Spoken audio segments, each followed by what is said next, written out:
يا ربنا اللهم صل على سيدنا مولانا محمد وعلى آل سيدنا مولانا জীবনে যত প্রেম আছে করি যায় নবীজির তরে সর্বকুল দিয়ে দেবতায় বিনিময় শাফাত যদি তার পায় মুছে যাবে জীবনে যত ব্যথা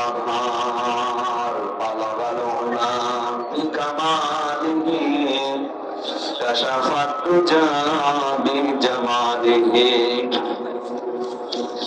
حسنت جميع خصاله صلوا عليه وآله الحمد لله বাংলাদেশের ঐতিহ্যবাহী জেলা রংপুর মহানগরের 3 নম্বর ওয়ার্ড মরহুম আহাবুদ্দিন ভেনু মেম্বারের বাড়ি সংলগ্ন ময়দানে উত্তম হাসনা বাজার যুব সমাজের উদ্যোগে মহাবিশ্বের মহাবিশ্বর আমাদের মালিক আমাদের মনির মহারব্বুল ইজ্জত ওয়াল জালালের মুখের পবিত্র বাণী প্রাণীকারী তাফসীরুল কোরআন মাহফিলের সম্মানিত সভাপতি অত্র এলাকার সর্বজন শ্রদ্ধেয় ব্যক্তিত্ব জনাব হাজী মোহাম্মদ আব্দুর রাজ্জাক বিশ্বাস দামাত বারকাতুল মুলাদিয়া সহ সভাপতি জনাব মোহাম্মদ মাহমুদুল হাসান প্রধান পৃষ্ঠপোষক জনাব মোহাম্মদ শরীফুল ইসলাম ভাই এ মাহফিলের প্রধান অতিথি শাইখুল মাশায়েখ রংপুর সিটির সম্মানিত মাননীয় মেয়র জননন্দিত নেতা জনাব মোহাম্মদ মুস্তাফিজুর রহমান মুস্তফা আতাল্লাহু উমরাহু ওয়া বারাকাল্লাহু ফি হায়াতি বলেন আমিন। প্রধান মেহমান জনাব আনোয়ারুল ইসলাম, সম্মানিত অতিথি জনাব কামরুজ্জামান শাহীন, আমন্ত্রিত অতিথিবৃন্দ বিশেষ করে জনাব মোহাম্মদ রেজাউল করিম ভাই সহ নানা জানা অনেক মানুষের নাম এখানে দেখতে পাচ্ছি। এত মানুষের নামে দোয়া আস্তে আস্তে করতে গেলে আমাদের সময় এমনিতে 1 ঘন্টা আমরা সময় পাচ্ছি মাগরিবের আগে। একবার দোয়া করে দিলাম সম্মান মর্যাদা আল্লাহ শুধু দুনিয়া না অভয় জগতে যেন বাড়িয়ে দেন বলেন আমিন। এতক্ষণ যারা আলোচনা রাখলেন মাওলানা আবেদ আলী ফারুকী, মাওলানা ইদ্রিস আলী জিহাদি রংপুর, মাওলানা মমিনুল ইসলাম, মাওলানা রুহুল আমিন সোজা, আখেরে ওয়াজাত যিনি করবেন জনাব মাওলানা আজিজুল ইসলাম গাইবান্ধা। এই মাহফিলের বরেণ্য সদস্য যারা, মঞ্চে বসা উলামায়ে কেরাম, সামনে বসা মুসলমান ভাইরা, পর্দার আড়ালের সম্মানিতা মা এবং বোনেরা, প্রশাসনের ভাইরা, প্রাণ প্রিয় রংপুরবাসী, দল মত জাতি বর্ণ ধর্ম নির্বিশেষে এই অনুষ্ঠানে দিনের বেলা প্রচন্ড তাপদাহ চলছে। এই প্রচন্ড গরম উপেক্ষা করে কোরআনের আকর্ষণে যারা এই ময়দানে এসেছেন কিছু জানার জন্য এবং বাড়িতে যাওয়ার জন্য, কোরআনের জন্য কোন মানুষ যদি সময় ব্যয় করে কিয়ামতের সময়ের হিসাব আল্লাহর কাছে দেওয়া লাগবে না। সুতরাং নারী পুরুষ সবাই মিলে আজকের এই ময়দানে যারা ঈদের আনন্দ নিয়ে এসেছি খুশি হয়ে বলছে আলহামদুলিল্লাহ। আমরা হাদিসে পড়েছি জান্নাতে যাবে বেশিরভাগ সহজ সরল এবং গরিব মানুষ, সেগুলো রংপুর বিভাগে বেশি। এরা এত সহজ সরল, বেরিয়ে খাওয়া ছাড়া কিচ্ছু জানে খাবে ওটা কি বলবো, এই বাদনবাস আছে রংপুর বিভাগে, ছেড়ে দিলে ভালো। দ্বিতীয় নম্বরে গরিব মানুষ এই বিভাগে বেশি। বাংলাদেশের অন্যান্য বিভাগের চাইতে ময়মনসিংহ এবং রংপুরের 2 বিভাগে গরিব মানুষের সংখ্যা বেশি। আর নবীজি জানিয়েছেন জান্নাতে যাবে ধনীদের চাইতে 500 বছর আগে গরিব মানুষ। আমরা এদিকে তাকিয়ে আনন্দিত যে আমরা ওদের আগে চট্টগ্রাম, সিলেট, ঢাকা এই সমস্ত মানুষদের চাইতে রংপুর, ময়মনসিংহ এই বিভাগের মানুষগুলো নবীর এই কথা অনুযায়ী আমরা যদি আমল করতে পারি 500 বছর আগে জান্নাতে যেতে পারবো ইনশাআল্লাহ। দিন পরে আমরা যেভাবে গণনা করি খামসিনা আনফাসানা মিম্মা তাহুদ্দুর, মরণের পরে এক একটা দিন শুরু হবে এই দুনিয়ার গণনা হিসাবে 50,000 বছরের মতো লম্বা। এই হিসাবে 500 বছর আপনি হিসাব করেন, ক্যালকুলেটর নষ্ট হয়ে যাবে। সুতরাং বিশাল সুযোগ দুনিয়ায় কষ্টের মাধ্যমে হলো আল্লাহ যে আখিরাতে আমাদেরকে দান করবে। নবীর এই কথা আমরা 100% বিশ্বাস করি নাকি বলেন বলেন। সুতরাং 100% বিশ্বাসের উপরে আমরা এই মনে করে আজকে বাড়ি যাবো যে আল্লাহ আমাদেরকে ধনীদের চাইতে যেন 500 বছর আগে আখিরাতের যে হিসাব এ অনুযায়ী যেন জান্নাতে পৌঁছিয়ে দেয়, বলেন আমিন। নবীজি জানিয়েছেন মান কালা বিহি সাদাকা, যারা কোরআন দিয়ে কথা বলে দুনিয়ায় এরা সত্য কথা বলে। সুতরাং আজকের এই ময়দান থেকে সিদ্ধান্ত নিয়ে বাড়ি যাওয়া লাগবে যে কোরআন ছাড়া অন্য কোনো বিষয়ের কথা আমরা শুনতে চাই না আর বিশ্বাসও করি না। আমার আমিলা বিহি উচিরা, যারা কোরআন দিয়ে আমল করে তাদের পুরস্কার আল্লাহ দিতে দেবে। আজকে আমরা কোরআনের 7টা আমলের কথা এখান থেকে শুনে যাব। 500 আমল আছে কোরআনে, কত? আজকে 7টার মতো আলোচনা করবো ইনশাআল্লাহ। আল্লাহ যেন পুরস্কার আমাদেরকে নিজের হাতে দান করে। আমার হাকামা বিহি আদালা, যারা কোরআন দিয়ে বিচার করে এরা ন্যায় বিচার কায়েম করে। আমান দানা ইলাইহি হাদা, যে ব্যক্তি কোরআন দিয়ে মানুষকে ডাকে আল্লাহ তাকে হেদায়েতের উপরে রাখে। হেদায়েতের উপরে থাকতে গেলে বড় জুব্বা গায়ে দিয়ে বাঁধে মাথায় দিয়ে শুধু তসবিহ হাতে নিয়ে থাকলে হেদায়েতের উপরে থাকা যায় না। হেদায়েতের উপরে থাকতে গেলে কোরআন দিয়ে মানুষকে ডাকা লাগে। কথা বুঝতেছে? আজকে থেকে টার্গেট নেওয়া লাগবে। আমরা ডাকতে হলে কে দিয়ে ডাকবো? পরবর্তী কথাটা আরো মানো,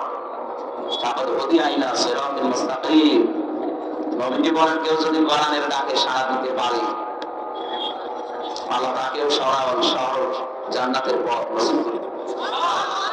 সুতরাং আমি হেদায়েতের উপরে থাকার নিয়তে কোরআন দিয়ে আজকে ডাক দেব, আর আপনি জান্নাতের পথ পাওয়ার জন্য কোরআনের ডাকে সাড়া দেবেন। তাহলে আজকের মাহফিল সাকসেস হবে ইনশাআল্লাহ। বিশ্বনবী জানিয়েছেন মান কারাআল কুরআনা ফাসতাসারাহু ফাআল্লা হালামাহু ওয়া হারামা হারামাহু আদখালাহুল্লাহু জান্নাহ ওয়া শাফাআহু ফি আশারাতিন মিন আহলি বাইতিহি কুল্লুহুম ক্বাদ ওয়াজাবাত লাহুন নার। তিরমিজি হাদিস। হযরত আবু হুরায়রা রাদিয়াল্লাহু তাআলা আনহু বলেন বিশ্বনবী নিজে জানিয়েছেন যে ব্যক্তি কোরআন পড়ে কি করে। এটা কিন্তু ক্লাস চলছে, 1 ঘন্টার একটা ক্লাস হবে এখানে। কোরআনের ক্লাস, কিসের ক্লাস? ছাত্রের মতো জবাব দেবে, অন্তত যেন উপর ক্লাসে ওঠা যায়। আমরা এমন ছাত্র এখানে হব না যে ছিলাম 5-এ এমন পরীক্ষা দিয়েছি নামিয়ে দিয়েছে 2। এরকম অনেক ছাত্র আছে। এক ছাত্র এসে কাঁদছিল বাবার কাছে। বাবা বলছে কি কাঁদো কেন? ছেলের কান্না থামে না, ডাক দিয়ে বলে কি কাঁদো কেন? পরীক্ষার রেজাল্ট দিয়েছে। পরীক্ষার রেজাল্ট দিয়েছে তো ভালো জিনিস, পাস করেছো না ফেল করেছো? আব্বা পাস করলে ফেল করলে তো একটা কথা ছিল, ছিলাম 5-এ নামিয়ে দিয়েছে 3। আমরা যেন এরকম ছাত্র না হই, আমরা এরকম ছাত্র হব আজকে একটা ক্লাসে 5-এ থাকলে যেন অন্তত 7-এ ওঠা যায়। আমি কিন্তু 6 পড়ি না, 5 পড়ি একবার 7। আমরা এমন ছাত্র আজকে এখান থেকে 1 ঘন্টায় তৈরি হব। আমরা 5-এ যারা আছি আমরা যেন 1 ক্লাস ডেমি 1 ক্লাস বাদ দিয়ে 7-এ 8-এ উঠতে পারি ইনশাআল্লাহ। যে ব্যক্তি কোরআন পড়ে, এই যে তারা, এই শব্দটা কোরআন শরীফের ভেতরে আল্লাহ 3টি শব্দ দিয়েছেন কোরআন পড়ার ব্যাপারে। তারা তালাওয়াত, যারা অভিধান বোঝে কোরআনের তাদের দেখবেন অভিধানে লেখা আছে কেউ যদি কোরআন পড়তে চান তার শর্ত 4টা লাগবে। কয়টা? 1 নম্বরে কেউ যদি কোরআন পড়তে চায় সেটা শুদ্ধ করে পড়ে, অশুদ্ধ পড়লে কোরআন আমার বর্গ। আজকের এই ময়দান থেকে আমরা শুধু এসেছি তা না, সিদ্ধান্ত নিয়ে বাড়ি যাবো। মরণের আগে হলেও কোরআন শুদ্ধ করে আমরা পড়তে চাই, নারী হোক না পুরুষ। এরকম মানতে আল্লামা কোরআন আল্লামা, পৃথিবীতে শ্রেষ্ঠ মানুষ ওইটা নবীর দৃষ্টিতে, যে ব্যক্তি কোরআন শরীফ পড়ে এবং মানুষকে পড়ায়। আমরা এই 2টা যে কোনো একটাই থাকতে চাই, হয় পড়বো না পড়াবো। 2 নাম্বার শর্ত হচ্ছে তারা শুধু পড়লেই শুদ্ধ করে হবে না, এটাকে বুঝতে হবে। আর আমি যতটুকু জানি বাংলাদেশের রংপুর, খুলনা এই সমস্ত বিভাগের মানুষগুলো কোরআন বোঝার ব্যাপারে অনীহা, এরা বোঝেও কম, বোঝার চেষ্টাও কম এদের। যে আন্তর্জাতিক কম্পিটিশন যেগুলো হয় দেখেন, রংপুর, খুলনা এই সমস্ত বিভাগের ছেলে মেয়েরা চান্স পায় না, পায় সব চট্টগ্রাম, সিলেট, ঢাকা এই সমস্ত জায়গায়। এজন্য আমরা আরো এগিয়ে যাবো কোরআন বোঝার ব্যাপারে। 3 নম্বরে কোরআন শুধু বুঝলে হবে না, যেখান থেকে বুঝবেন যতটুকু ওইটা প্র্যাকটিক্যাল লাইফে বাস্তব জীবনে সেট করার চেষ্টা চালাতে হবে ওই সময় থেকে। আমি বসে বসে পড়ছি ওয়ালা ইয়াহুদ্দু আলা তুআমিল মিসকিন। আল্লাহ তাআলা বলেন, হে নবী, কিয়ামত বিশ্বাস করে না কারা জানেন? নবীজি বললেন, কই আমার কাছে যারা আছে সব তো মনে হয় কিয়ামতে বিশ্বাসী। বিশ্ব নবী বলেন, না, কিয়ামত বিশ্বাস করে না ওই মানুষগুলো যারা এতিমের গলায় ধাক্কা দেয় আর মিসকিনকে খাবার তো দেয় না, খাবারের জন্য উৎসাহ দেয় না। আপনি নিজে বসে বসে পড়ছেন ওয়ালা ইয়াহুদ্দু আলা তুআমিল মিসকিন, আর এতিম মিসকিন একজন এসেছে আপনার দ্বারে যে কিছু দেন। আপনার উচিত ছিল এই আয়াতের আমল করা, কোরআন শরীফ বন্ধ করে অন্তত সাধ্য অনুযায়ী তাকে কিছু দেওয়া। তাহলে এটা কোরআনে কারীম পড়ার হক আদায় হতো। আর আপনি ভুলে গেলেন সওয়াব পাওয়ার জন্য ওদিকে ওই লোকটা না খেয়ে আছে 2 দিন, আপনার পড়ার কোনো গুরুত্ব নেই, লাভ হবে না। এই শর্ত হচ্ছে যেটা যখন পড়বেন ওইটা ওই জায়গা থেকে যেন বাস্তব জীবনে সেট করা যায়, এই সিদ্ধান্ত নিয়ে মাঠে নেমে পড়া। 4 নম্বরে আমি যেটা পড়ি এটা যেন মানুষকে আমি মানাতে পারি, সেই পরিবেশ তৈরি করার জন্য চেষ্টা চালাবো। এই কথা বলার পরে আল্লাহর নবী জানিয়েছেন ফাস্তাযহারাহু, যারা আরবি গ্রামার বোঝে শব্দটা কত ওয়েট কত ওজন আপনি টের পাচ্ছেন। 99টা অর্থ আছে এজহার শব্দের। এজহার মানে দাঁড় করানো, এজহার মানে স্পষ্ট করা, এজহার মানে প্রকাশ করা, এজহার মানে কায়েম করা, এজহার মানে বিজয় করা। তার মানে কোরআন যে পড়ে এবং কোরআনকে বিজয় করার জন্য দুনিয়ায় চেষ্টা চালায়, আমাদের জীবনের টার্গেটই এইটা যেন কোরআন এই দেশে বিজয়ী হয়। কারণ আমরা কোরআনের মালিক না, আমরা কোরআনের কামলা, খাদেম। আমরা কি এর মালিক নাকি? এর মালিক কে? আমরা খাদেম, কামলা। এই যে জমিনটা, এর মালিক আমি না, একজন মালিক আছে। আমাদের মতো 5-6 জনকে যদি জমির মালিক বলে আপনারা ধান লাগান এখানে, বেকার 5টার সময় বেতন দিয়ে দেবে। আমরা সারাদিন ধান লাগাচ্ছি, 10 মিনিট আগে 5-6 জন মশলা মোটরসাইকেল নিয়ে এসে বলছে ধান লাগানো যাবে না, যা লাগিয়েছেন সব তুলে ফেলে। আমরা বলবো ভাই, এ ধানও আমাদের না, এ জমিও আমাদের না। আপনারা ধান তুলে ফেলবেন না কি করবেন, আর 10 মিনিট পরে শুরু করবেন, কারণ আমরা বেতনটা নিয়ে নেই। বেতনটা হয়ে গেলে আমাদের কাজ শেষ। জমির মালিক আমরা না, ধানের মালিক আমরা না। আপনার ধান তুলে ফেলবেন না, বাড়ি নিয়ে যাবেন, যা করবেন, কিন্তু 10 মিনিট পর। কারণ 10 মিনিট আগে ধান তুলে ফেললে ধানের মালিক আমাদের বেতন দেবে?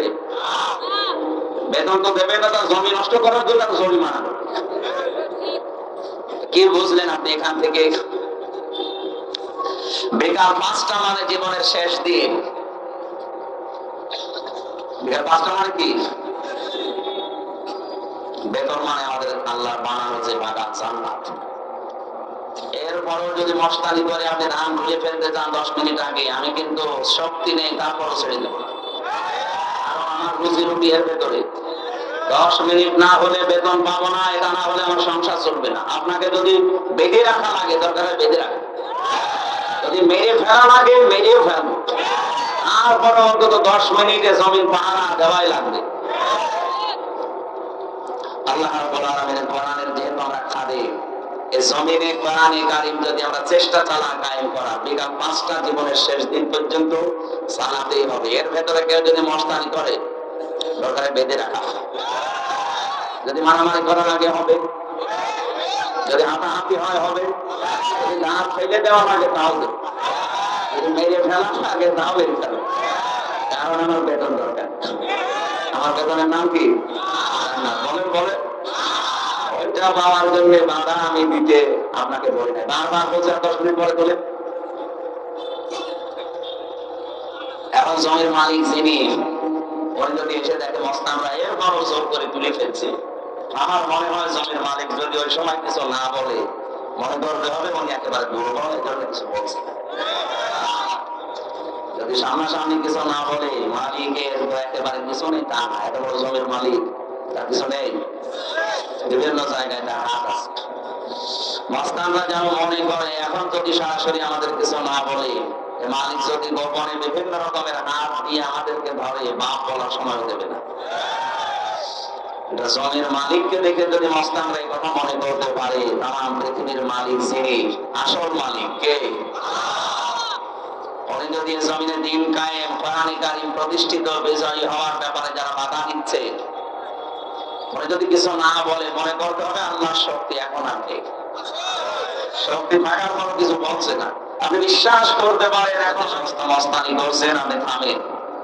আল্লাহ যদি ধরে, বাপ বলার সময় হবে।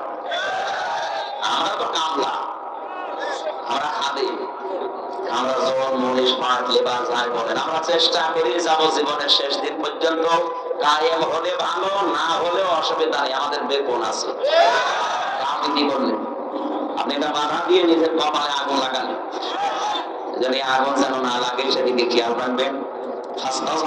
যে ব্যক্তি কোরআনকে বিজয় করার জন্য দুনিয়ায় চেষ্টা চালাবে, আর খালাকুল্লাহুল জান্নাহ, এর আগে দুইটা শব্দ ছিল, ফাহাল্লা হালালাহু ওয়া হারামা হারামাহু। কেন ইজহার করার পরে, বিজয় করার পরে আল্লাহ হালাল হারামের কথা নবীজি বললেন কেন? হাদিসের ব্যাখ্যায় আমি পড়েছি, বিশ্ব নবী জানিয়েছেন, কোরআনে কারীম যদি ব্যক্তি, পরিবার, সমাজ এবং রাষ্ট্রে কায়েম থাকে, বিজয় থাকে, তাহলে ওই দেশে হালালকে হালাল, হারামকে হারাম জেনে চলা সহজ। আর কোরআন যদি কায়েম না থাকে, ও দেশে যদি জিবরাইল বাস করে, তার হালালকে হালাল, হারামকে হারাম জেনে ছেড়ে দেওয়া কঠিন। এদেশে আজ কোরআন বিজয় নেই, এই জন্য আমার মাথার ভেতরে যে টুপি অনেক সুন্দর দেখতে মনে হচ্ছে, কিন্তু এর ভেতরে সুদ আছে। হুজুর কি বললেন? সুদের টুপি মাথায় দিয়ে ওয়াজ করছেন। কারণ হয়তো আমি 200 টাকা দিয়ে এই টুপিটা কিনেছি, টাকা আমার দায়েজ, টাকা হালাল। এই টুপিটা যে মার্কেটে, যে ফ্যাক্টরিতে তৈরি হয়েছে, ওই ফ্যাক্টরির মালিক লোন নিয়ে ফ্যাক্টরিটা দিয়েছে। ডাইরেক্ট ইনডাইরেক্ট এদেশে যতদিন যাকাত ভিত্তিক অর্থনীতি কায়েম না হবে, ফেরেশতা জিবরাইল এসে যদি বাস করে দেশে, সেও সুদখোর। এখানে যাকাত ভিত্তিক অর্থনীতি কায়েম যতদিন না হয়, এটা কোরআনের নির্দেশ না? নামাজের কথা 82 বার, যাকাতের কথা আকিমুস সালাতা ওয়া আতাউজ যাকাত, নামাজ কায়েম করো, যাকাত প্রদান করো। এখানে আমাদের দেশে যারা দায়িত্বে আছে, আমাদের প্রধানমন্ত্রী শেখ হাসিনা সহ যারা দায়িত্বে আছেন, অর্থনৈতিক যে বিষয়টা, ইবাদত অনেকে মনেই করি না, এটা একটা ইবাদত, অনেকে মনে করি না। অথচ হালাল রুজি না হলে আপনার ইবাদতও কবুল হবে না। বলেন, যাকাত ভিত্তিক অর্থনীতি কায়েম হয়ে গেলে বাইরের দেশে আমাদের এভাবে আর হাত পাতা লাগবে না। বিভিন্ন ব্যাংকে যে টাকাগুলো পড়ে আছে, এই টাকাগুলো যদি সরকার কালেক্ট করে যাকাতের মাধ্যমে, এককালীন দানের মাধ্যমে, এদেশে 3 বছর পরে যাকাত নেওয়ার জন্য মাইকে ঘোষণা দেওয়া মানুষ পাবে। জরিপ এসেছে, আমি মানি বলছি। যদি আমরা ইজহার করার, প্রতিষ্ঠিত করার, কায়েম করার চেষ্টা চালাই, এদেশে হালালকে হালাল জেনে মেনে নেওয়া সহজ হবে, আর হারামকে হারাম জেনে মেনে নেওয়া সহজ হবে। আদখালাহুল্লাহুল জান্নাহ, আল্লাহ নবী বলেন, তখন তাকে আল্লাহ জান্নাতে প্রবেশ করিয়ে দিয়েছে, না দেবে? আদখালাটা মানে ছিল, তার মানে সে জান্নাতে চলে গেছে। সুবহানাল্লাহ বলেন না, দাঁড়া না। এখানে কথা ছিল আদখালাহুল্লাহুল জান্নাহ, আল্লাহ তাকে জান্নাতে দিয়েছে, না দেবে? মানুষ এখন আমরা মারা যায়নি, জান্নাতে দিল কি করে? হাদিসের টিকায় পড়েছি, কোন মানুষ যদি সত্যিই কোরআনে কারীমকে কায়েম অবস্থায় পায়, বিজয়ী অবস্থায় পায়, প্রতিষ্ঠিত অবস্থায় পায়, তাহলে ওই দেশে এমন একটা পরিবেশ কায়েম হবে যারা মিনি জান্নাত হয়ে যাবে। ওই দেশে বসবাস করা আর জান্নাতে বসবাস করা একই মনে হবে। কথা বুঝতে পারছেন?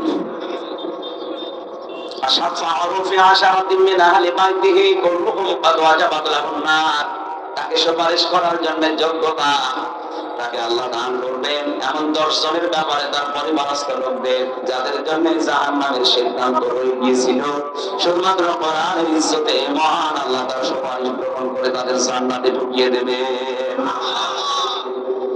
এই কোরআন পড়ার জন্য, শোনার জন্য, বোঝার জন্য, মানার জন্য আমরা এসেছি। সেখান থেকে 6666টি আয়াতের মাত্র কয়েকটা আয়াত আমরা পড়েছি সূরা মাআরিজ থেকে। তাফসীরুল কোরআন মাহফিল লেখা আছে, তাফসীর আকারে আমরা কথা বলবো ইনশাআল্লাহ। আমার আজকের আলোচনার বিষয় হচ্ছে মুক্তিপণ। কি বললাম? বলেন না কেন? মুক্তিপণ শব্দ শুনে কেমন ভয় ভয় লাগছে না? অনেককে ধরে নিয়ে যায়, তখন মুক্তিপণ দাবি করে। যে সমস্ত সাগর এলাকা, নদী এলাকায় যারা মাছ ধরতে যায়, এদেরকে জলদস্যু যারা আছে, ডাকাত যারা আছে, গোল করে ধরে নিয়ে যান। যে পরিবারের কাছে খবর দেয় যে ছেড়ে দিতে পারি, মুক্তিপণ দেওয়া লাগবে। কি দেওয়া লাগবে? কোরআনে কারিমে এই শব্দটাকে আল্লাহ কোট করেছেন, মুক্তিপণ। এই যে মানুষটাকে ধরে নিয়ে গেল, তার পরিবারস্থ লোকদের অবস্থা কি হয়? আল্লাহ বলেন কিয়ামতের কঠিন ময়দান এমন ভাবে তৈরি করব, মানুষ মুক্তিপণ দিয়ে বাঁচার জন্য কি কি দিতে চাইবে সেইগুলো আমি উল্লেখ করলাম। কিয়ামতের এই কঠিন ময়দান যেদিন শুরু হবে, মানুষ নিজেকে বাঁচাতে সর্বপ্রথম তার সন্তান আল্লাহকে দিয়ে দেবে। বলবে, মাবুদ, আমার ছেলে মেয়ে দিয়ে দিলাম, তুমি আমাকে মুক্তি দাও। আরেকটা পড়ার পরে আমি সিদ্ধান্ত নিয়েছিলাম, আল্লাহ এই কথা কেমন ভাবে বললো, মুক্তিপণ হিসাবে সন্তানের নাম প্রথম কেন দিলেন? আমারও দুইটা মেয়ে আছে, একটা 10 বছর, একটা 4 বছর। ছোটটা আমি ছেড়ে যাওয়ার আগে 1 বছর রেখে গিয়েছিলাম, এখন ওর বয়স 4 বছর। ওর প্রতি আমার যে দুর্বলতা আছে, ভালোবাসা, ও আমাকে যেভাবে ভালোবাসে, আমি তো বাস্তবে ওর দিকে তাকিয়ে মাঝে মাঝে চিন্তা করি, আমার বাংলাদেশ যদি কেউ বলে দিয়ে দিলাম, ফারিন আগে দিয়ে দেন, আমার দ্বারা সম্ভব না। সন্তান হিসাবে তাকে এতটুকু ভালোবাসার কারণে যদি বাংলাদেশ লিখে দিলে ওকে আমি দিতে না চাই, যদিও দেওয়া সম্ভব, কিন্তু দিতে আমার মন চাচ্ছে না। কিয়ামতের ওই কঠিন ময়দানে আল্লাহ বলেন, ফারিনাকে পর্যন্ত হামজা বলবে, আল্লাহ এটাও দিয়ে দিলাম। আমার বাস্তবের ভেতরে আল্লাহ ঘোষণা দিয়েছেন, এমন সালসালা অবস্থা তৈরি হবে, যুবক মানুষ বৃদ্ধ হয়ে যাবে। মেয়র সাহেবের দাড়ি এমনিতে বাতাসে লেগে গেছে, এখন বলে না, 63 বছর বয়স চলছে লোকটার। এ বয়সে এসে দাড়ি পেকেছে, আমার তো 33 বছর, আমার তো দাড়ি পাকে না। দাড়ি মারতে বয়স লেগেছে কত? কমপক্ষে 63 বছর।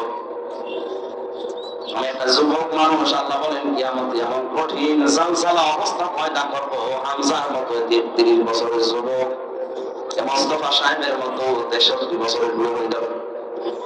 আমি কথাগুলো খুব নরমাল বলছি তা না, একটু ভাবেন তো হৃদয় দিয়ে, কি অবস্থা আল্লাহ বানাবেন। আল্লাহ পাক বলেন, সন্তান হওয়ার জন্য মেয়েদের লজ্জা স্থান লাগে, কিয়ামতের কঠিন ময়দানে লজ্জা স্থান লাগবে না, পেট ফেটে বের হয়ে যাবে। আমি রংপুর বিভাগে আয়াতটা পড়লাম এই জন্য, কারণ এই সহজ সরল মানুষকে ধোঁকা দিয়ে, বোকা বানিয়ে অনেকে আজ বিভিন্ন পীর শব্দ নিয়ে ব্যবসা করে খাচ্ছে। কোরআনে কারীম জানিয়েছে, ইয়াউমা ইয়াফিরুল মারউ মিন আখিহি ওয়া উম্মিহি ওয়া আবিহি ওয়া সাহিবাতিহি ওয়া বানিহি। কিয়ামতে সর্বপ্রথম মানুষের এই বিপদের মুহূর্তে তার কাছ থেকে পালিয়ে যাবে তার আপন ভাই। কে? আমরা বাংলাদেশে যত কঠিন অবস্থায় থাকি না কেন, ভাই বোনের ছোটকালের যে সম্পর্ক, এটা যাদের আছে তারা জানে কত মধুর সম্পর্ক ভাই বোনের, কত আপন সম্পর্ক ভাই বোনের। যদিও ছোটবেলায় কন্যার সাথে মারামারি গন্ডগোল ঝগড়া করে, বিয়ের সময় যদি বোন বিয়ে হয়ে যায়, ভাই এত শক্ত থাকা পরকে ফেলে। আল্লাহ বলেন, কিয়ামতে এই বোন ভাইকে দেখলে পালাবে, ভাই ভাইকে দেখলে সর্বপ্রথম দৌড় দেবে, আস্তে আস্তে দৌড়াবে না। ইয়াফিরু শব্দের শাব্দিক অর্থ মাজা তুলে দৌড় দেওয়া। পুলিশ তাহলে মানুষ যেভাবে দৌড়ায়, পাকে ধরলে যেভাবে দৌড়ায়, কিয়ামতে আপনার আপন ভাই ওইভাবে দৌড়াবে। 2 নম্বরে মায়ের নাম দিয়েছেন আল্লাহ, 3 নম্বরে বাবার নাম দিয়েছেন, এরপরে স্ত্রীর নাম, সন্তানের নাম, বন্ধু বান্ধবের নাম, এরপরে নেতা নেত্রীর নাম। অরণপুরবাসী বিবেক খাটান, বুদ্ধি খাটান, মাথা খাটান। তো যে 7 জনের নাম বললাম, এগুলো তো বানালাম নাকি? কোরআনে কারিমের সূরা আবাসার ভেতরে আল্লাহ পরিচয় করে তুলে দিলেন যে তোর থেকে সর্বপ্রথম পালাবে তোর ভাই, তোর মা, তোর বাবা, তোর স্ত্রী, তোর সন্তান, তোর বন্ধু বান্ধবী, তোর নেতা খেতা। আমরা জানি দুনিয়ায় মানুষ বিপদে পড়লে এই শ্রেণীর মানুষগুলো এগিয়ে আসে। আল্লাহ বলছেন কিয়ামতের আগে পালাবে। কি মনে হয় আপনার এরা যদি আগে পালিয়ে যায়? আমার তো কোরআন সামনে নিয়ে বিশ্বাস হয়েছে কিয়ামতে অনেক পীর সাহেব বলবে আল্লাহ আমি পীরই ছিলাম না, বলবে আল্লাহ আমি পীরই ছিলাম না, মরিদ পাবো কোথায়? আল্লাহ আমার পীর বলে। এখানে কারো উপরে ভরসা করে কোনো লাভ নেই। কিয়ামতে আপনাকে আল্লাহর দরবারে একা একা হাজির হওয়া লাগবে, কেউ আপনার আগে পরে থাকবে না। কিয়ামত একেবারে স্রেফ একা। বলেন কিয়ামতে প্রতিটি মানুষকে আমার সামনে দাঁড় করাবো স্রেফ একা একা। কয়জন? ও হামজা, আপনাকে একা দাঁড় করানো হবে মালিকের সামনে। فإذا نفخ في الصور فلا أنساب بينهم يومئذ ولا يتساءلون। সিংহায় ফুৎকার দেওয়ার সঙ্গে সঙ্গে যত সম্পর্ক আছে, রাজনৈতিক সম্পর্ক বলেন, রক্তের সম্পর্ক বলেন, আত্মীয়তার সম্পর্ক বলেন, যত রকমের সম্পর্ক নসবের বহুবচন আনসাব, একটা সম্পর্ক আল্লাহ বাকি রাখবে না, সব কাট হয়ে যাবে। আপনজন দেখলেই মানুষ সব দৌড়াবে, পালাবে আগে। জিজ্ঞাসা করবে না যে আমার বন্ধু ছিল, যদিও তাদের সামনাসামনি হাজির করা হবে। যতগুলো মানুষকে আল্লাহ বলেন মানুষ আমার কাছে মুক্তিপণ হিসাবে দিতে চাইবে বাঁচার জন্য, তার সর্বপ্রথম আমি নাম দিয়েছি প্রথমে সন্তানাদি, এরপরে তার স্ত্রীকে বলে। রাজনৈতিক আশ্রয় পেত, সামাজিক পারিবারিক আশ্রয় পেত, এই মানুষগুলোকে বলতে আল্লাহ এদেরও দিয়ে দিলাম। কথাটা এত সহজ মনে হচ্ছে আপনার? কত কঠিন অবস্থায় পড়লে মানুষ এই বিষয়গুলো সব দিতে চায়, নিজে ভাবে নেবার। দুনিয়ায় যত কিছুর মালিক ছিল, অস্থায়ী অস্থায়ী, সব বলবে আল্লাহ আমি দিয়ে দিলাম। এরপর তুমি আমার বাঁচা, আমাদের মুক্তি দাও। আল্লাহ এতটুকু করার পরে এবার কঠিন একটা ধর্ম, এই যে লাজা, এটা একটা জাহান্নামের দরজার নাম। রংপুরবাসী আমরা অনেকে দেশে বিভ্রান্তিতে আছি যে জান্নাত আটটা, জাহান্নাম সাতটা। না, কোরআন হাদিসে এটা নেই। আমি কোরআনে পেয়েছি জান্নাতও একটা, জাহান্নামও একটা, কিন্তু জাহান্নামের দরজা আমরা জানি সাতটা, আর জান্নাতের দরজা আটটা না। কোরআনে আল্লাহ জাহান্নামের দরজা যদিও সাতটার বর্ণনা বেশি দিয়েছেন, জান্নাতের দরজার বর্ণনা দিয়েছেন 100টার উপরে। সচরাচর আমাদের বইতে লেখা আছে হয়তো 8টা, কিন্তু জাহান্নামের স্তর বা দরজা কয়টা? মোস্তফা সাহেব, আপনাদের মাননীয় মেয়র, ওনারাও যদি জিজ্ঞাসা করতে যে আমি শিক্ষিত, জান্নাত কয়টা বলেন তো? 8টা। জাহান্নাম কয়টা? 7টা। দেখলেন? জিজ্ঞাসা করেন তো কোনোদিন কোরআন হাদিসে কোনো জায়গায় পেয়েছে কিনা? শুধু শুনে শুনে। আমিও এতদিন এইটাই শুধু শুনে শুনে পাইনি। কোরআন পড়তে গিয়ে দেখি না, আমার আল্লাহ জাহান্নাম দিয়েছেন একটা, দরজা দিয়েছেন 7টা। সূরা হিজরের 43-44 নম্বর বলেন জাহান্নাম তার দরজা 7টা। যে যে অপরাধ করবে দুনিয়ায়, আমার আল্লাহ তাকে ওই দরজা দিয়ে জাহান্নামে প্রবেশ করিয়ে শাস্তি দেবেন। যতগুলো দরজা আছে জাহান্নামের, তার ভয়ঙ্কর দরজার নাম লাজা। নাম কি? বলেন বলেন। কি হবে প্রবেশ করলে? চামড়া এমনি এমনি খসে যায়। অবশ্যই এরকম যন্ত্রপাতি সেখানে সেট করা আছে। আমি তো রিমান্ডে ছিলাম 10 দিন। ওই সমস্ত জায়গায় দেখেছিলাম যে যে ধরনের অপরাধ করে প্রশাসনের লোকজন সেখানে নিয়ে তাকে ওই স্বীকারোক্তি নেয়। আমার তো মূল্য চুরির মামলা মনে করেন, আমার তো আর ওই জায়গায় নেবে না। যে অস্ত্র নিয়ে ধরা পড়েছে মার্ডার মামলার আসামি, তার থেকে স্বীকারোক্তি নেওয়ার জন্য কিন্তু বলবে না শোনা একটু বলো, বলবে তার নখ খুলে নেবে। তাই এমন এমন দৃশ্য দেখাবে, দৃশ্য দেখলে যে আপনার নখ উঠে যাবে, তা না, নখ ধরে টান দেওয়া লাগবে। আল্লাহ বলেন এমন এক দরজা দিয়ে প্রবেশ করাবো না, ঢুকলেই তোর চামড়া খসে যাবে। এমন একটা মেশিন সেট করা আছে যন্ত্রপাতি দিয়ে, ও ঘরে ঢুকলে আগে চামড়া খসে যায়। এই জায়গাটা খুব সহজ। বলেন বলেন, এই জায়গায় আল্লাহ দেবেন কাদের? আজকে থেকে এই নিরসনটা হয়েছে আমাদের ভোরের, যে জাহান্নাম একটা, এর দরজা বা স্তর 7টা। কয়টা? যে যেই ধরনের অপরাধ দুনিয়ায় করবে আল্লাহ তাকে ওই দরজা দিয়ে প্রবেশ করিয়ে ওই রকম শাস্তি দেবে। আজকের আলোচনা থেকে আমরা প্রমাণ করব যে আমি কোন দরজা দিয়ে প্রবেশ করার উপযুক্ত হয়েছি। কারণ আমি তো যে কোনো একটা অপরাধে আছি এই সপ্তাহ, আমরা আজকে দেখবো যে আমি কোন অপরাধের কারণে কোন দরজা দিয়ে প্রবেশ করার জন্য আল্লাহ আমার উপযুক্ত করেছি। যদি আমি ওই দরজার সামনে থাকি, যেমন হুতমা আছে, হোমাজাজ, হাবিয়া আছে, লাজা আছে, সাকার আছে, সাহির আছে, জাহান্নাম আছে, এই 7টা দরজা আমার আল্লাহ বানিয়েছে। আপনি আজকে এখান থেকে জেনে যাবেন যে আপনি কোন দরজার সামনে দাঁড়িয়ে আছেন। যদি দেখেন আপনি হাবিয়ার সামনে, আলোচনা শেষে ওই দরজা থেকে এক ধরে আমার জান্নাতের 100টা দরজা আছে, যে কোন দরজায় প্রবেশ করব ইনশাআল্লাহ। আজকে আমার রাতের আলোচনা আছে মাওলানা সিরাজুল ইসলাম ফারুকী ভাইয়ের রাজারহাট পরিগ্রাম, রাজারহাট রাত 9টা থেকে 11টা পর্যন্ত। ওখানে আমি জান্নাতের 100টা স্তরের কথা বলার চেষ্টা চালাবো, যে কয়টা পারি। আজকে জাহান্নামের স্তরগুলো বলছি, খুব মনোযোগ দিয়ে শুনবেন যে আপনি কোন দরজায় দাঁড়িয়ে আছেন। কষ্ট হচ্ছে?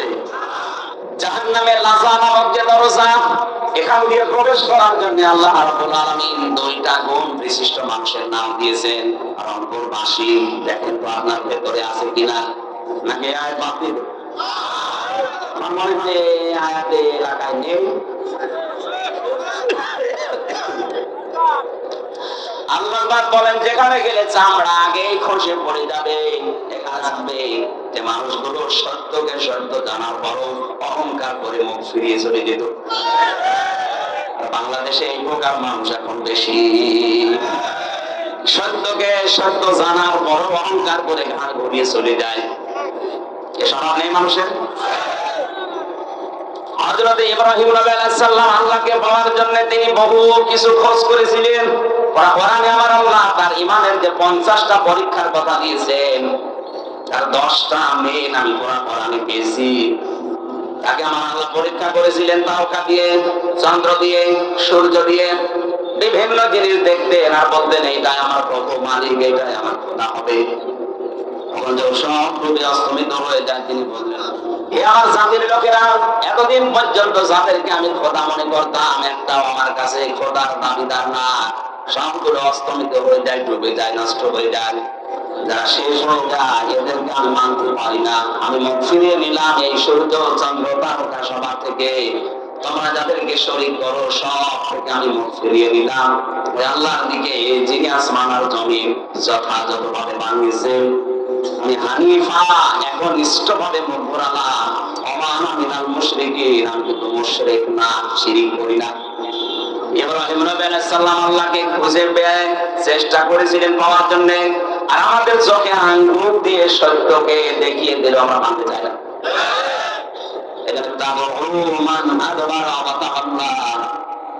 জাহান্নামের আসারে দরজা তাদেরকে ডাকবে যারা সত্যকে সত্য জানার পরেও অহংকার করে মুখ ফিরিয়ে চলে যায়। এই আয়াতটা পড়ার পরে আমার যতটুকু ধারণা, বাংলাদেশের অধিকাংশ মানুষ এই লাজা দিয়ে প্রবেশ করবে। কারণ এত আলোচনা পৃথিবীর কোন জায়গায় হয় না, এত সতর্কবাণী উচ্চারণ দুনিয়ার কোন জায়গায় আমি দেখি না। এত করে চোখে আঙ্গুল দিয়ে দেখিয়ে দেয়, এরপর আপনি মানতে চান না, আপনার অহংকার বৃদ্ধি আরো বাড়ে। মনে হচ্ছে যে 1 নাম্বারটা পাওয়া যাচ্ছে, কথা বলে না। 2 নাম্বার কি,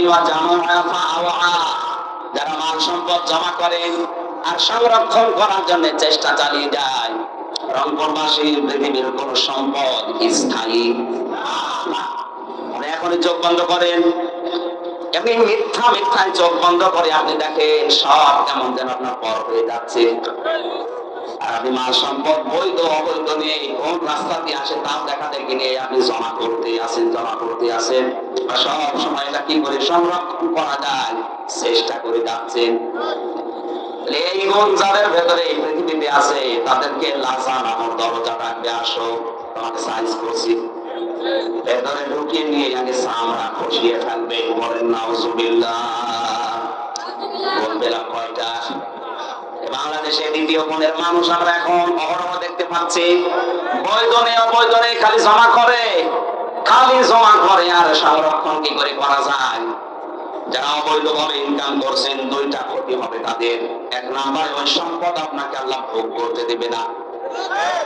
এটা আমি মানলাম নাকি? সূরা তাহা 16 নাম্বার পারা 19 নাম্বার পৃষ্ঠা 13 নাম্বার আইন বাদ দিয়ে, আল্লাহর বিধান বাদ দিয়ে উপায় করবে দুনিয়ায়, আল্লাহ পাক তার জীবনকে সংকীর্ণ করে দেবে।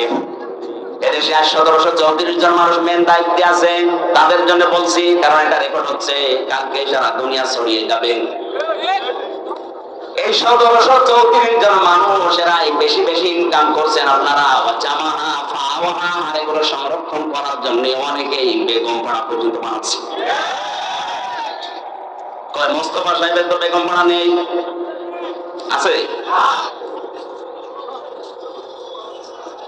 যারা অবৈধ বৈধ দেখা দেখি নেই, কামাই করছেন শুধু এই যে দলকা শব্দ আল্লাহ কোরআনে খেলা করার জন্য দিয়েছে তা না। আপনার জীবনের আয় উন্নতিতে আল্লাহ কোনো বরকত রাখবে না। কোরআনের আয়াত আপনি 100 ভাগ বিশ্বাস করেন তো? সুতরাং আমরা এখনই সতর্ক হব। এই লাজা নামক দরজা দিয়ে গেলে আল্লাহ ছেড়ে দিচ্ছে না, আগে চামড়া কষিয়ে ফেলবে, এরপর শাস্তি শুরু হবে। যারা অবৈধভাবে আজ টাকা পয়সা ইনকাম করে পাহাড় পর্যন্ত তৈরি করে ফেলছে আর সংরক্ষণ করার জন্য বিভিন্ন লাইন অবলম্বন করছে, বৈধ অবৈধ দেখা দেখি নেই যে এটা টিকিয়ে রাখা লাগবে। আল্লাহ পাক বলেন, দুনিয়ার জীবন তো সংকীর্ণ করে দেব, এই ময়দানে মাশার এই যেদিন ধরে ধরবো, চোখকে আমি অন্ধ, একটু চোখ দাও, আদম নবী দেখবো। কোন নবী? আদম নবী কেমন ছিল? 60 হাত লম্বা ছিল, 36 হাত মোটা ছিল, একটু দেখবো কেমন লাগে। আল্লাহ ধমক দেবেন ওই সময়, এই নাফরমান তোর কাছে আমার আয়াতগুলো এইভাবে গিয়েছিল, সানার পরে যেভাবে ভুলেছিলে, আজকের এই কঠিন ময়দানে আমি আল্লাহ তোরে ভুলে গেলাম। তাফসিরে ফি জিলালিল কোরআনে মুফাসসির লিখেছে, আল্লাহ শুধু ধমক দিয়ে শেষ করবেন না, আল্লাহ পাক বলবেন, তুই যে আমার বান্দা ছিলি, তুই যে আমার বান্দা ছিলি, তোর নাম হামজা ছিল, তোর নাম রহিমা ছিল, কোনদিন আমার এই কুদরতের জবানে তোর নাম আমি আর উচ্চারণ করব না। নিজের সাথে মিলিয়ে দেখেন তো ময়দানে কি অবস্থা হবে যদি আল্লাহ কোনদিন আপনার নামটা, একে বসে আছে রেজাউল ভাই, মোস্তফা, আল্লাহ যদি বলে মোস্তফা নামে আমার কোনো বান্দা ছিল, কোনদিন আমার এই জবানে আর উচ্চারণ হবে না, যা ভুলে গেলাম। কিয়ামত পর্যন্ত মেয়ের থেকে কোনো লাভ আছে না। ময়দানে মাহশারে, এমন কঠিন ময়দানে আল্লাহ যদি বলে, হামজা আমি মাফ করে দিলাম, আমি যদি সারা জীবন জেলখানায় কাটাই, তাও আমার জীবন সফল। এখানে সম্পদ আদি যারা জমা করছেন, প্রথম ক্ষতি তাফসীরের ভাষায়, 1 নম্বরে আপনি ওগুলো ভোগ করতে পারবেন না, ভোগ করার আগে আপনার মরণ হবে। 2 নম্বরে আপনি যখন মারা যাবেন ঈমান পাবেন না, আর ওই সম্পদগুলো আপনার ছেলে মেয়ে বউ আপনার ঘরের লোক ওগুলো অবৈধ কাজে ব্যয় করবে, আর ফ্ল্যাক্সি লোড হয়ে বিকাশ হয়ে আপনার কবরে যাবে। এখন যদি বলেন হুজুর আমার তো বিকাশ নাম্বার খোলা নেই, এমনি খুলে যাবে, আর খোলা লাগবে, এমনি খুলে যাবে। জাহান্নামের লাজা নামক দরজা দিয়ে প্রবেশ করার গুণ জানলাম কয়টা? রংপুরে 2 গুণের মানুষ আছে। আল্লাহ আমাদেরকে যাদের কানে ডাকছে তাদেরকে যেন পরিবর্তন হওয়ার তৌফিক দেন। 2 নম্বরে কঠিন দরজা যেটা, তার নাম ওতমা। নাম কি? এই দরজা দিয়ে আল্লাহ প্রবেশ করাবে তাদেরকে যাদের ভেতরে 4টা গুণ আছে। এবার দেখেন তো আপনার ভেতরে পাওয়া যায় কি করে? মানুষের নিন্দা করে, এটা তো দেশে নেই। একে অন্যের কথা লাগায়, কানে কানে লাগিয়ে সম্পর্ক নষ্ট করে দেয়, তালাতালি করে ধ্বংস হয়ে যায় ওই মানুষগুলো যারা সামনে পেছনে মানুষের নিন্দা করে। যে 10 মানুষ করে নাই, ওই 10 তার উপরে চাপিয়ে দিয়ে তার জীবনটা নষ্ট করে দেয়। আর এটা বাংলাদেশে এখন সবচেয়ে বেশি। কিচ্ছু জানি না, আন্দাজে 1 দোষ আমার উপরে চাপিয়ে আমার জীবনটা জাহান্নাম বানিয়ে দিল। আর এটা মেয়েদের ভেতরে বেশি। এক জায়গায় বসলে শুধু দশ চর্চা করে। সম্মানিত মা বোনেরা মনে করছেন হুজুর আমাদের শত্রু না, আমি আপনাদের ভালোবাসি। জাহান্নামে হোতামা নামক দরজা দিয়ে যেন যাওয়া না লাগে, এখনই থেমে যান। যারা দোষ চর্চা করছেন, এর কথা ওর কাছে লাগাচ্ছেন, তালাতালি করছেন, যদি এরকম কোন মহিলা এলাকায় থাকেন, তার জন্য পুরা রংপুরের মানুষের দোয়া কবুল বন্ধ হয়ে যাচ্ছে। আপনি মনে করছেন এই আর কি, এতটুকু কি হয়, কি হয়? একটা মানুষের সম্পর্ক নষ্ট করে দেওয়া কত বড় কঠিন অপরাধ। আল্লাহ রাব্বুল আলামিন জানিয়েছেন, জাহান্নামে হুতামা নামক যে দরজা দিয়ে প্রবেশ করাবো, এই দরজার প্রথম নাম্বারে তারা যাবে যারা মানুষের দোষ চর্চা করে, এর কথা ওর কাছে লাগায়, টানাটানি করে মানুষের সম্পর্ক নষ্ট করে। এখানে অনেক বহু মানুষ বসে আছে 3 দিনের উপরে বিনা কারণে কথা, অথচ দুনিয়াবি কোনো বিষয়ে যদি কেউ 3 দিনের উপরে কথা বন্ধ করে মারা যায়, ওই ঈমান পায় না, বেঈমান হয়ে মরে। 3 দিন না, 3 বছর কথা বলে এরকম নেই। অথচ বড় কোনো বিষয় না, মুরগিতে ধান খেয়েছে এই কারণে কথা বলে না।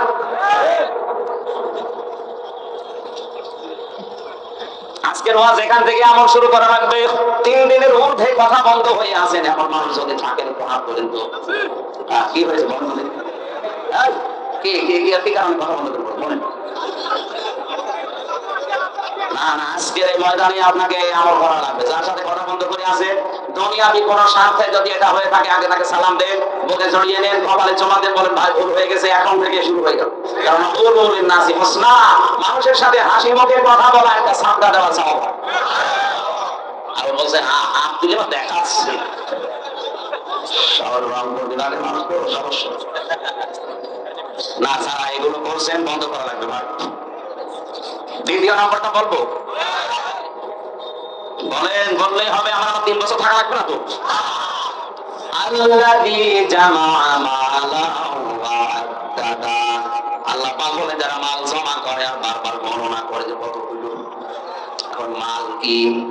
মাল মানে অনেকেই মনে করে যে মরে গেছে আবুল মাল, গত টার্মে যে ছিল আবুল এই কামাল, অর্থমন্ত্রী কামাল ছিল না, এখন নাই দিনাজপুরের একজন কি যেন আবুল হাসান মাহমুদ আলী। মাল মানে মাল না, মালের ব্যাখ্যা পড়া কোরআনের ভেতরে আমি তাফসিরে পড়েছি 5টা। কয়টা? এই 5টা জিনিসকে আল্লাহর ভাষায় মাল বলা হয়। 1 নম্বরে নবীজি আয়াতের ব্যাখ্যা করতে গিয়ে জানিয়েছেন পৃথিবীর সব কিছু মাল, এর ভেতরে উত্তম সম্পদ, উত্তম মাল হচ্ছে আল্লাহ ওয়ালা নেককার মানুষ। আর দুনিয়া কুল্লু আমাতা ওয়া খায়রু মাতা'আদ দুনিয়া ইমরাতুস সালিহাত, পৃথিবীর সব কিছুই মাল সম্পদ, এর মধ্যে উত্তম সম্পদ হচ্ছে আল্লাহর দৃষ্টিতে, রাসূলের দৃষ্টিতে আল্লাহ ওয়ালা মেয়ে মানুষ। এখন আল্লাহ ওয়ালা মেয়ে মানুষ কোনটা? এই দেশে আমরা অনেকেই মনে করি বড় বোরকা পরে আছে, কালো, 5 ওয়াক্ত নামাজ পড়ে, রোজা রাখে, এগুলো আল্লাহ ওয়ালা না। আল্লাহ ওয়ালা হওয়ার জন্য নিকাহ হওয়ার জন্য 4টা গুণ লাগবে মেয়েদের। আমাদের মেয়র সাহেবের স্ত্রী যিনি আছেন, তিনি সহ এখানে আমাদের যাদের বউ আছে, মহিলা প্যান্ডেলে যারা বসে আছে, 4টা গুণ যদি আপনার ভেতরে থাকে, জান্নাতের আটটা দরজা আপনাকে ডাকবে, ওয়েলকাম জানাবে। আর যদি এই 4টা গুণ না থাকে, আপনি নামাজ পড়েন, রোজা রাখেন, কালো বোরকা পরে ঘরেন, মনে করেন আমি নেককার হয়ে গেছি, না। তিরমিজি শরীফের হাদিস, 1 নম্বরে ওইটা নেককার মহিলা, স্বামী যখন বাইরে থেকে বাড়িতে আসবে, দুনিয়ার সব কাজ বাদ দিয়ে স্বামীকে সময় দেবে। এরকম মহিলা তখন ঘরে ঘরে না, এই যে সবাই বলছে না, তার মানে রংপুরে সমস্যা আছে। 2 নম্বরে স্বামী যেটা পছন্দ করে ওটা যদি জায়েজ হয়, আপনার জীবন থাকতে ওটা মেনে নেওয়া লাগবে।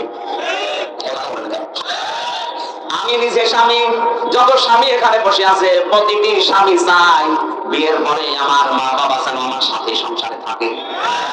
কিন্তু আমি যতদূর জানি বাংলাদেশের 100টা প্রায় 98টা মহিলা এটা চায় না। ওই যে জ্বালানা দিয়ে শুনতেছে, জ্বালানা করেন, জ্বালানা দিয়ে শুনতেছে, আমার তো আর খোঁজ নেই, আমার মা বাবা আমার সাথে থাকবে। আর বলে না, আরে নিজের মা বাবা হলে কোনোদিন আলাদা করে দিতে পারতো? আজ থানার ওসি, এই যে উপজেলা চেয়ারম্যান, ইউনিয়নের চেয়ারম্যান, মেয়র, এসব বিচার করতে করতে জীবন শেষ হয়ে গেল।